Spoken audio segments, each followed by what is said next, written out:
به نام خدا. پویان افضلی هرسینی هستم، مراقب سلامت شهرستان هرسین.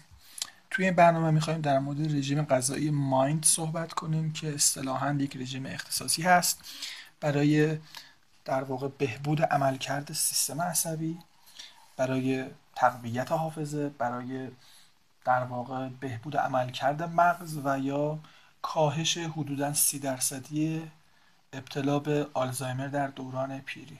به طور کلی تمرکز این رژیم بر روی مغز و بهبود عملکرد مغزی و پیشگیری از آسیب‌هایی هست که ممکنه در آینده بر مغز ما وارد شه. رژیم غذایی مایند در واقع میشه گفت از دو رژیم ترکیبی مدیترانه‌ای و دش شکل گرفته. رژیم غذایی مدیترانه‌ای که یک رژیمی گسترده و در واقع اختصاصی هست که تاکید میکنه بر استفاده از غذاهای محلی و در واقع میوه ها و سبزیجات.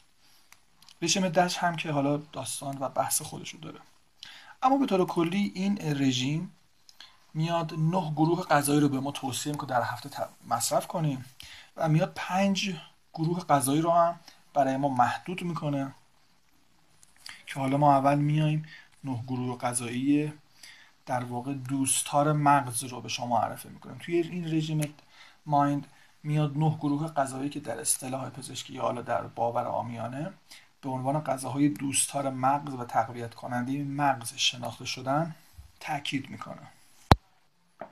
گروه اولی که در واقع توصیه میکنه رژیم مایند که شما حتما استفاده کنین ازش، سبزیجات سبز برگ است، مثل اسفناج و سبزیجات سالاد که حداقل میگه 6 وعده در هفته باید از این گروه از سبزیجات توی رژیمتون داشته باشید یا توی وعده‌های غذاییتون.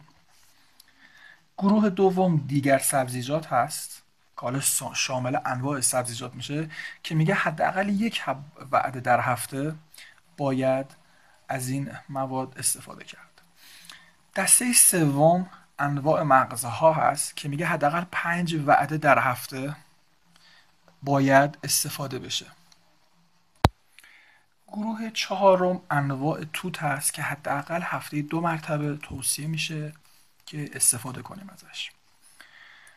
گروه پنجم انواع لوبیا هست که حداقل 3 وعده در هفته توصیه میشه. غلات سبوسدار یا در واقع غلات کامل هست که سبوسش جدا نشده. ششمین گروه هست که روزانه 3 وعده توصیه میشه استفاده کرد.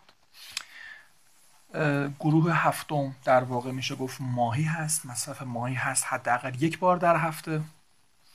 گروه هشتم ماکیان هست که مثل مرغ یا بوقلمون 2 بار در هفته توصیه میشه. و گروه نهم یا آخرین گروه از موادی که توصیه میشه روغن زیتون هست که به طور کلی این رژیم تأکید میکنه شخص باید فقط و فقط از روغن زیتون برای پخت و پز و مصارفش استفاده کنه و از مصرف روغن‌های سرخ کردنی، روغن‌های دیگه یا روغن جامد به طور کامل اجتناب کنه. اما قسمت دوم گروه‌های غذایی که شامل 5 گروه میشه که رژیم غذایی مایند اینها رو محدود میکنه و توصیه میکنه که خیلی کم استفاده کنه. گروه اول گوشت قرمز هست که در واقع میگه کمتر از 4 وعده در هفته شما مجاز هستین از گوشت قرمز استفاده کنین یا حد اکثر 4 وعده در هفته شما مجاز هستین از گوشت قرمز استفاده کنین و ترجیحاً کم چرب.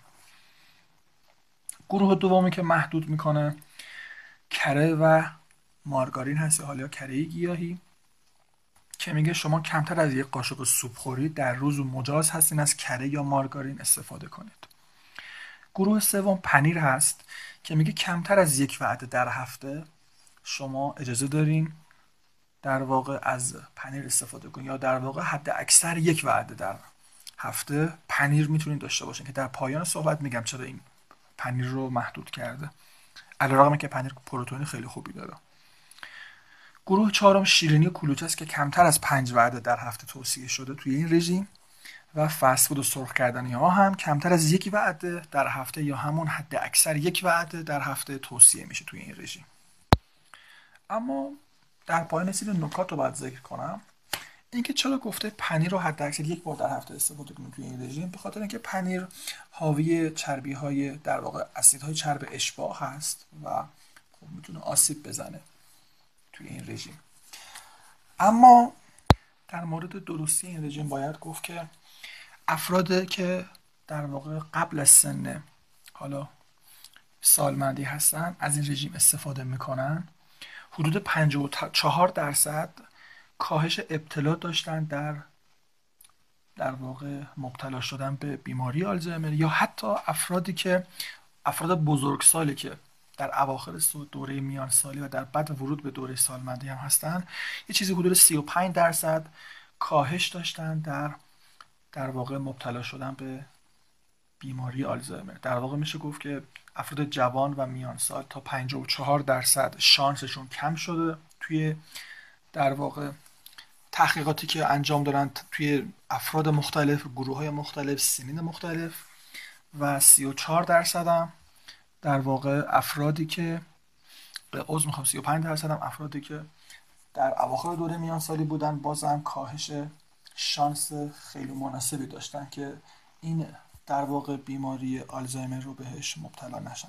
البته باید گفت که بیماری آلزایمر ریسک فاکتورها یا عوامل خطر متعددی داره که یکیش تغذیه ناسالم هست که اگر این رژیم مایند در واقع اجرا بشه و قرار هم نیست که کل عمر این رژیم رو اجرا کنید، شما این رژیم رو دوره‌ای باید انجام بدید و مثلا در طول سال 1 بار یا 2 بار یا 3 بار، حالا با توجه به نظر متخصص تغذیه که پیشش مراجعه میکنین دوره‌هاش رو به شما میگه. و یادتون باشه که مقدار مصرفش رو هم باید دقت کنید. مثلا وقتی که میگه به عنوان مثال ماهی 1 بار در هفته، اینکه چند گرم ماهی، چه مقدار ماهی باشه، یا وقتی که میگه مغزها رو به فرض مثال حداقل 5 وعده در هفته، آیا در هر وعده چند گرم مغز باید مصرف کنید رو باید خیلی دقت کنید و از این نظر متخصص تغذیه این رو انجام بدید، چون یک وعده میتونه شامل 10 گرم مغز باشه، 50 گرم یا 250 گرم.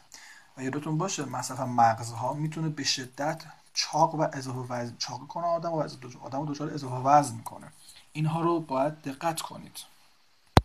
نکته مهم دیگه که توی این رژیم مایند وجود داره تاکید روی امگا 3 هست که همون هفته‌ای حداقل 1 وعده ماهی میتونه امگا 3 شما رو تأمین کنه.